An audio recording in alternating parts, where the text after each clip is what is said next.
दुनिया में परोपकार सबसे बड़ा धर्म है और दूसरों की सहायता इस दुनिया का सबसे बड़ा कर्म है।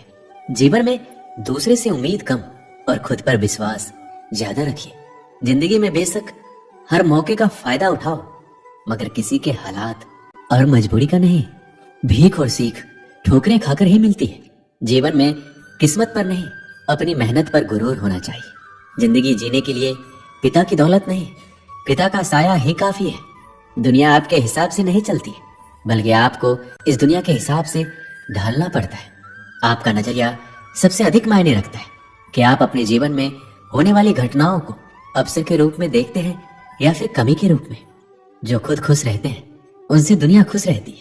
जो जीवन में छोटी मुश्किलों को देखकर ही घबरा जाते हैं वो कभी भी बड़ी सफलता का अधिकार नहीं रखते। दूसरों के ऊपर भरोसा रखने वाले दूसरों की गुलामी करते हैं, लेकिन खुद पर भरोसा करने वाले बेखौफ जीते हैं। मुश्किलें जीवन का दूसरा नाम है, क्योंकि जब मुश्किलें ही नहीं होगी तब जीवन का कोई अस्तित्व नहीं रह जाता है। श्री कृष्ण कहते हैं, मीठा पानी सबको भाता है, परंतु खारा पानी किसी को नहीं भाता। अब सोचने वाली बात यह है कि मोती समुद्र की गहराइयों में ही बनता है। खारे पानी के मध्य में रहकर हर क्षण भक्षकों से टकराकर अपने अस्तित्व को दांव पर लगाकर ही सेब मोती प्रदान कर पाती है। कभी सोचा है क्यों? क्योंकि बिना संकटों का सामना किए बिना आपको सुख प्राप्त नहीं होगा। इसलिए निडर होकर संकटों का सामना कीजिए। हम सब समय की महत्ता को पहचानते हैं। समय ही हमें बनाता है, समय ही हमें नष्ट कर देता है। कभी समय ठीक चलता है तो कभी बहुत ही खराब समय आता है। विचित्र बात यह है कि हम फिर भी समय को ही नष्ट करते हैं। स्मरण रखिएगा, समय केवल जाता है, कभी आता नहीं है। इसलिए समय की प्रतीक्षा में समय व्यर्थ ना करें। जो भी करना है आज अभी इसी क्षण प्रारंभ करें।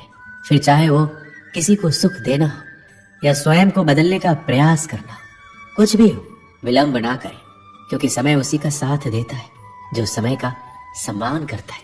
समय कितना विचित्र होता है। समय हमारे साथ हो तो हम स्वयं को राजा मान लेते हैं, वहीं समय यदि विरुद्ध हो जाए तो रंक बनने में समय नहीं लगता।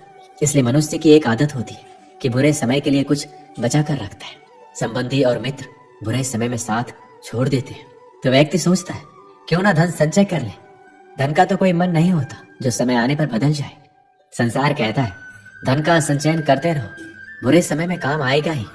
मैं कहता हूँ शुभ काम करते रहो, आनंदित रहो, स्वयं पर और ईश्वर पर भरोसा रखो। बुरा समय कभी आएगा ही नहीं। बहती नदियां कितनी सुंदर होती है, पावन होती है। जहां से जाती है वहां एक नया जीवन प्रदान करती है। धरा को सींचती है, अकाल को दूर रखती है, और कदाचित इसीलिए नदी को मां समान पूजा जाता है।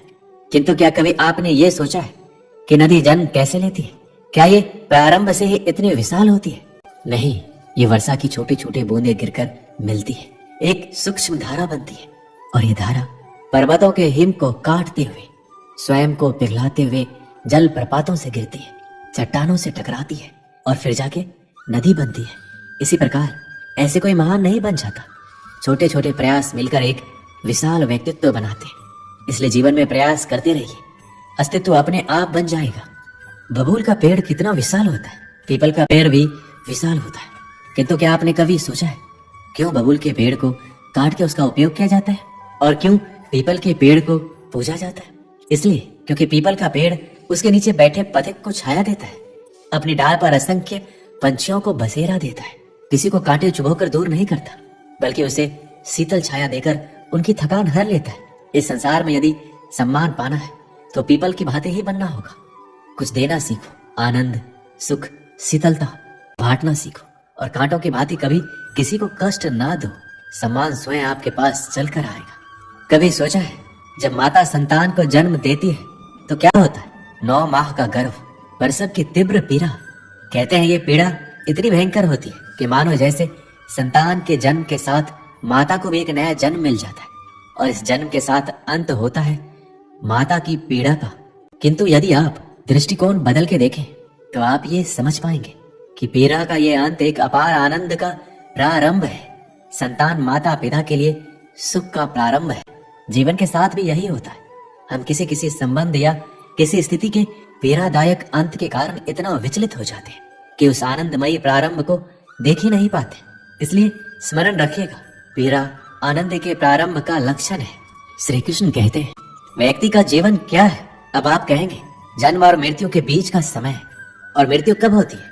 जब व्यक्ति सांस लेना छोड़ दे, हाथ पांव चलाना छोड़ दे, सोचना छोड़ दे। ऐसा नहीं है। जल की मृत्यु तब नहीं होती जब वो सूख जाती है। जल की मृत्यु तब होती है जब वो प्यास बुझाना बंद कर देती है। सूर्य की मृत्यु तब नहीं होती जब उस पर ग्रहण लग जाए या जब सूर्यास्त हो जाए। सूर्य की मृत्यु तब होती है जब वो भविष्य में संसार के जीवन। रुक जाओ बेटा, वीडियो को ऊपर मत करो। इसे तुम अपने कोमल हाथों से एक लाइक करके चैनल को सब्सक्राइब जरूर से कर देना मेरे।